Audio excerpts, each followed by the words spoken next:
Fala pessoal, beleza? Bom, estamos aqui de volta no Blender. A gente já viu os Edge Angles, né? A gente viu os polys e as subdivisões, qual que é a importância disso, o que isso representa. E eu queria mostrar para vocês agora loop, né? O que são loops? Loops são... Deixa eu desligar aqui o Edge Angle e o normal. Loop são linhas que dão a volta e se encontram. São anéis, né? Tipo, se você selecionar uma e continuar selecionando, ela vai dar a volta, né? Isso é muito importante porque ele basicamente define o formato do objeto de várias maneiras, né? Se você olhar aqui essa torus, ele tem um loop que dá a volta e são vários loops na mesma direção e isso dá a forma do objeto, né? E a mesma coisa acontece na perpendicular, né? A gente tem os loops que dão essa forma cilíndrica do perfil do torus. Aqui nesse cilindro é a mesma coisa, a gente tem esse loop que dá a volta, né, e dá a forma do cilindro. A mesma coisa esses loops, né, que são só uma edge, são apenas uma linha, mas eles representam a direção, né. Se eu começar a acrescentar mais loops aqui com Ctrl R, né, direcionar loop, com o scroll do mouse para cima e para baixo, eu adiciono mais loops ou menos loops. Quando eu estiver satisfeito, eu clico. Eu posso ainda direcionar. Eu ainda posso direcionar, né, para se eu quero para um lado ou para o outro. Se eu apertar ESC ou o botão direito do mouse, ele centraliza, né? Daí você aplicou aquele edge loop que você fez. E aqui no cubo a mesma coisa, né? Ele tem, como ele é um cubo, ele tem só... Ele é uma geometria bem simples, né? Então o próprio loop já define esse quadrado, mas eu consigo adicionar loops nessa perpendicular, eu consigo adicionar aqui e isso vai deixar o cubo com mais geometria, né? Então mesma coisa, Ctrl R, né, no modo de edição aqui em cima, provavelmente você vai estar no modo de objeto, você muda aqui para modo de edição. O atalho é Tab, tá? Tab aqui na esquerda do teclado. Se eu estiver no modo de objeto, eu aperto Tab, ele vai para o modo de edição. Aqui em cima eu também consigo selecionar qual tipo de elemento que eu quero manipular, vértices, edges ou as faces. Ou o atalho dentro do modo de edição 1, 2 ou 3 no teclado. Beleza? Então, se eu quiser adicionar aqui, não importa, tá? Se eu for adicionar o loop, não vai importar em qual modo que eu esteja, porque é um comando universal de geometria, então ele vai entender aqui.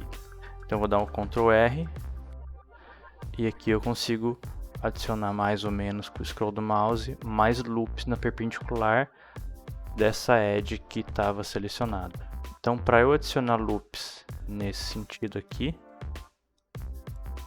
eu vou aqui na lateral, né? Não preciso necessariamente ir na lateral, mas de qualquer lugar ele vai funcionar. Eu venho aqui em cima nessa minha edge, Ctrl R, com o scroll do mouse eu adiciono ou tiro subdivisão, com o botão direito ele cancela, né?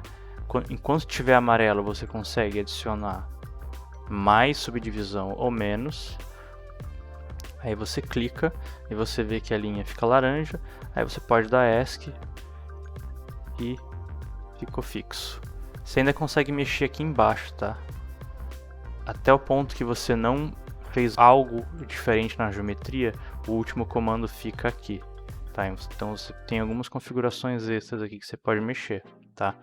Tem tipos de fall-off, falando um pouco mais de geometria e de loop, aqui a gente pode ver que a gente tem um quadrado do mesmo tamanho, mas com diferentes configurações de geometria, né? Esse aqui é um plano simples, esse aqui é um plano dividido por 4, então eu tenho 4 faces, né? E aqui eu tenho a mesma coisa, o mesmo plano, só que com 3 faces, né? É como se fosse um quebra-cabeça mesmo. E aí, como você pode ver aqui, esse aqui é um loop. Esse aqui é outro loop. Nesse caso aqui, já fica bem diferente. Considero esse aqui o loop. E aqui poderia continuar outro, né? Ou pra cá, ou pra cá. Vou pegar essas duas edges aqui e vou extrudar com E. E de novo. Quando você clica, ele aplica, tá? Então você vê que formou um loop nessa direção aqui, né? E aqui a gente consegue ver...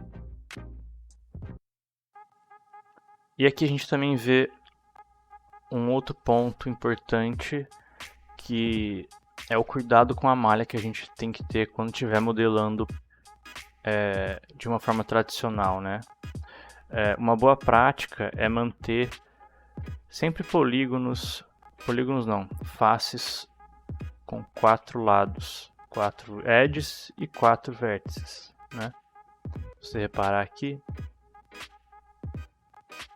a grande maioria das faces dessa Suzanne, elas têm 4 lados, né? Você vai encontrar em alguns pontos específicos triângulos,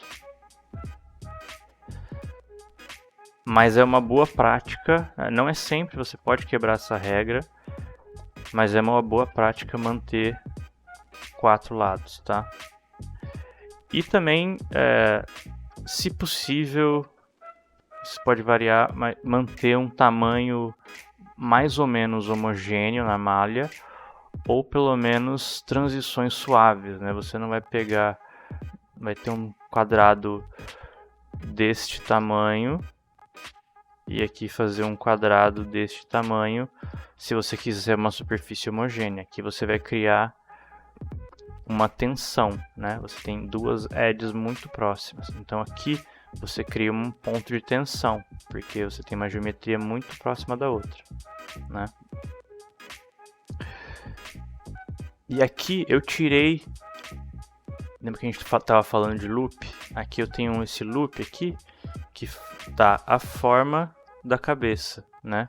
Então ela tem que seguir uma linha para a hora que ela for subdividida e suavizada, a gente tem o formato que a gente quer na cabeça, ou o que quer que seja. Aqui eu tirei essa linha, que seria a continuação desse loop aqui, né?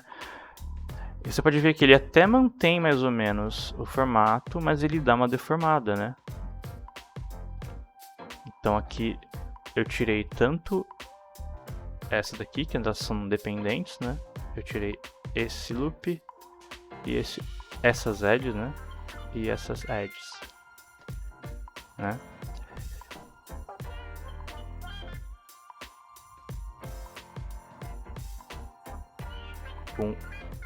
Com a knife aqui, o K, eu consigo cortar de volta a geometria, tá? Deixa eu ver se tem algum outro ponto aqui para vocês repararem. Aqui é legal também reparar como essa edge ela tá bem para dentro e ela cria esse vinco, né? Lembra que eu falei de edges próximas, uma das outras, elas geram tensão, né? Se eu tirar essa edge daqui, tá vendo como ela ficou bem mais suave? E aqui a gente gerou um triângulo, ó. A gente tinha um triângulo aqui estava tudo certo, com 4 lados, e aqui tem um triângulo. Nesse caso não tem problema nenhum, porque ele foi colocado proposital aqui, e conscientemente, mas às vezes você pode, dependendo do caso, estar modelando e isso acontecer no processo de modelagem mesmo. Daí você provavelmente vai ter que, se tiver um triângulo no lugar errado, você vai ter que retrabalhar a malha para encontrar um caminho para você finalizar aquilo em algum lugar que não vai aparecer tanto, ou, entendeu? Tá vendo? Aqui depois eu resolvo, né? Opa, aqui eu criei mais uma. conectar aqui. E depois eu finalizo essa edge, esse loop lá em outro lugar.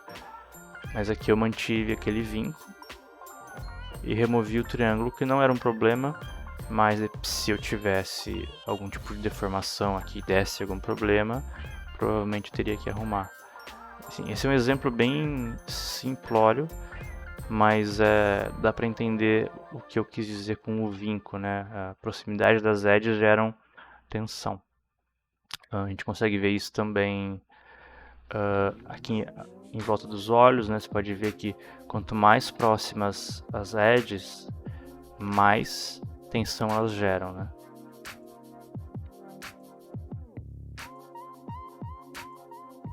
Se eu tiro aquele loop, ela amacia. Aqui a gente consegue ver também que tem um loop em volta dos olhos. Então os loops sempre acompanham as formas que a gente quer, tá?